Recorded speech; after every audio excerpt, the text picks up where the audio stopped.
नमस्कार बंधुरा एसके रान्नाघरे आपनादेर सबाइके स्वागत जानाई। आज के आमी आपनादेर संगे शेयर करब झिंगे आलू पोस्तो रेसिपि। झिंगे आलू पोस्तो रेसिपि बानानोर जन्य एखाने आमी 500 ग्राम झिंगे এইভাবে পরিষ্কার করে ছুলে আর এইভাবে কেটে নিয়েছি। কেটে পরিষ্কার করে ধুয়ে নিয়েছি। আর এখানে আমি মিডিয়াম সাইজের দুটো আলু এরকম ডুমো ডুমো করে কেটে নিয়েছি। এবার আমি পোস্তটা বেটে নেব। আমি মিক্সিতে পোস্তটা বাটবো, তার জন্য এখানে একটা মিক্সির জার আমি নিয়ে নিয়েছি। এবার জারের মধ্যে দিয়ে দেব পোস্ত। এখানে পোস্তটা একটু বেশি লাগবে। এবার পোস্তটাকে আমি আগে শুকনো গুঁড়িয়ে নেব। আপনারা যদি এইভাবে মিক্সিতে পোস্ত বাটেন তাহলে কিন্তু পোস্তটা পুরো মিহি বাটা হবে। আগে আমি শুকনো গুঁড়িয়ে নেব। দেখেন বন্ধুরা, পোস্তটা আমি শুকনো গুঁড়িয়ে নিয়েছি। এবার এর মধ্যে আমি 7-8টা কাঁচা লঙ্কা দিয়ে দেবো। ঝালটা আপনাদের স্বাদ অনুযায়ী দেবেন, যে যেমন ঝাল খেতে পছন্দ করেন। এবার আমি অল্প একটু জল দিয়ে স্মুথ একটা পেস্ট বানিয়ে নেব। আপনারা এইভাবে মিক্সিতে একবার পোস্ত বেটে দেখবেন। এবার আমি এটাকে স্মুথ পেস্ট বানিয়ে নেব। দেখুন বন্ধুরা, স্মুথ একটা পেস্ট বানিয়ে নিয়েছি। এবার আমি রান্নাটা শুরু করব। তার জন্য গ্যাস ধরিয়ে দেবো। গ্যাসটা ধরিয়ে একটা কড়াই বসিয়ে দেবো। এবার কড়াইটা গরম হওয়া পর্যন্ত আমি অপেক্ষা করব। আপনারা আমার মতো করে একবার বাড়িতে ঝিঙে পোস্ত বানিয়ে দেখবেন, খেতে কিন্তু গরম ভাতের সঙ্গে অসাধারণ লাগে। আর যদি এই ঝিঙে পোস্তর রেসিপি, ঝিঙে আলু পোস্তর রেসিপি আপনাদের ভালো লেগে থাকে তাহলে অবশ্যই একটা লাইক করবেন, কমেন্ট করবেন। আর আমার চ্যানেলটা সাবস্ক্রাইবার করে আমার পাশে থাকবেন। আর পাশের বেল আইকনটি বাজাতে ভুলবেন না। আমি যখন কোনো রেসিপি আপলোড করব সবার আগে আপনাদের কাছে পৌঁছে যাবে। দেখুন বন্ধুরা, এখানে আমার কড়াইটা গরম হয়ে গেছে। এবার আমি তেল দিয়ে দেবো। আপনারা ঝিঙে পোস্তটা যখন করবেন অবশ্যই সর্ষের তেল দিয়ে করবেন। দেখুন বন্ধুরা, এখানে তেলটা গরম হয়ে গেছে। এবার আমি কালো জিরে ফোড়ন দিয়ে দেবো। এবার ফোড়নটা একটুখানি ভাজা ভাজা করে নেব। ফোড়ন থেকে যখন সুন্দর একটা গন্ধ বেরিয়ে আসবে তখন আমি দিয়ে দেবো আলুটা।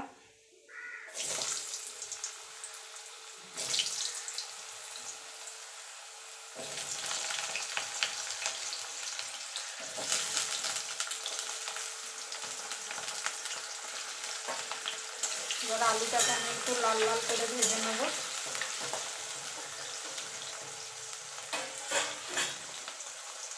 দেখুন বন্ধুরা, আলুটা ভাজা হয়ে গেছে। এবার আমি ঝিঙেটা দিয়ে দেবো।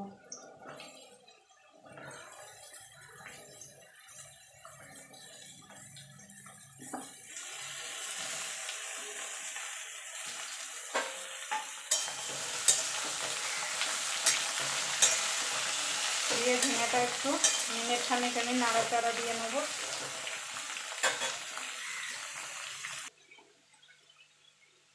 এবার আমি স্বাদ মতো লবণ দিয়ে দেবো। লবণটা দিলে ঝিঙেটা তাড়াতাড়ি মজে যাবে।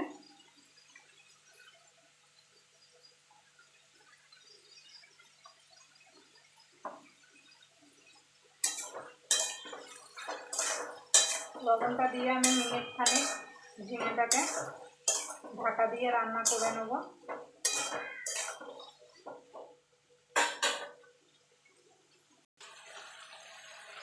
দেখুন বন্ধুরা, এখানে ঝিঙে থেকে জল বেরিয়ে গেছে। এখানে কিন্তু জলের কোনো প্রয়োজন পড়বে না। ঝিঙে থেকে যে জলটা বেরোবে তাতেই সব সবজি সিদ্ধ হয়ে যাবে। এবার সামান্য একটুখানি আমি হলুদ গুঁড়ো দিয়ে দেবো। আপনারা এখানে হলুদ গুঁড়ো দিতেও পারেন, নাও পারেন, কিন্তু আমি একটু রঙের জন্য হলুদ গুঁড়োটা অ্যাড করলাম। দিয়ে ভালো করে নাড়াচাড়া করে নেব। এখানে যে পোস্তটা বেটে রেখেছিলাম তার কিছুটা দিয়ে দেবো আর কিছুটা পরে দেবো।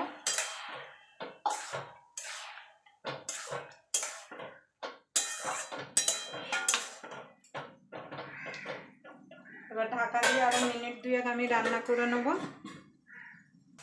দেখুন বন্ধুরা, ঝিঙে পোস্তটা হয়ে এসছে। এবার আমি একটুখানি চিনি দিয়ে দেবো, যেহেতু নিরামিষ।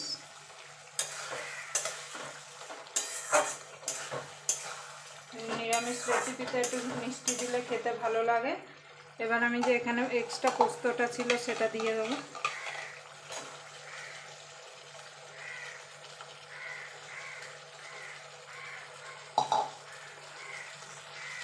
এবার এখানে দুটো কাঁচা লঙ্কা চিড়ে রেখেছিলাম সেটা দিয়ে দেবো। আর নামানোর আগে একটুখানি কাঁচা সর্ষের তেল দিয়ে দেবো। আপনারা এইভাবে ঝিঙে পোস্ত কিংবা আলু পোস্ততে নামানোর আগে একটু কাঁচা সর্ষের তেল দেবেন, দেখবেন খেতে দুর্দান্ত লাগবে। আমার পোস্তটা রেডি হয়ে গেছে, এবার আমি নামিয়ে দেবো। দেখুন বন্ধুরা, এবার আমি ঝিঙে পোস্তটা নামিয়ে দেবো।